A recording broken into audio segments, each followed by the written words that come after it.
আজকে অনেক দিন পর বৃষ্টির মধ্যে চলে যাচ্ছি আমার মায়ের বাসায়, তাও আবার একা একা। রাস্তায় এত পরিমাণ বৃষ্টি, ভিজে একেবারে কাকমরা অবস্থা। আমি থাকি সাভারে আমার হাজবেন্ডের সাথে এবং আমার মা থাকে গাজীপুরে। আজকে মনটা খুবই ভালো, বৃষ্টির মধ্যে ভিজে একেবারে শেষ, তারপরেও খুব ভালো লাগছে। এই তো যেতে যেতে একটু রাস্তার মধ্যে ভিডিও করতেছিলাম আর দেখতেছিলাম, বৃষ্টি হলেও কিন্তু খুব সুন্দর লাগতেছিল অবস্থাটা। মেয়েদের জীবনটা আসলেই কীরকম, তাই না? একটু মায়ের বাসায় যেতে পারলে মনটা কত খুশি।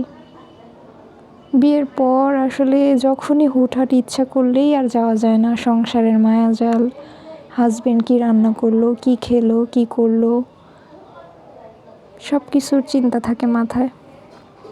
এই তো চলে এলাম গাজীপুর। এটা হচ্ছে গাজীপুর চৌরাস্তা। কি পরিমাণ জ্যাম, তারপরেও মানুষজন জীবিকার তাগিদে এই বৃষ্টির মধ্যে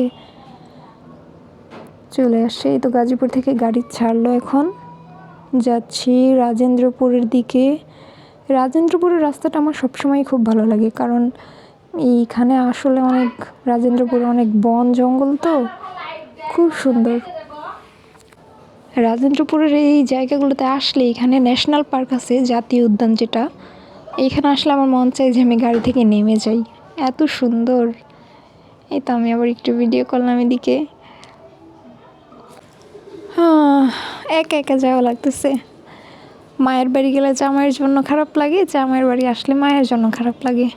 মেয়েরা যদি এরকম হইতো, সবাইকে একসাথে নিয়ে থাকা যাইতো, এরকম একটা ফ্যামিলি যদি হইতো, মা বাবা ভাই বোন হাজবেন্ড শ্বশুর শাশুড়ি, আমার অনেক ইচ্ছা যে আমার সবাই নিয়ে আমি একসাথে থাকবো।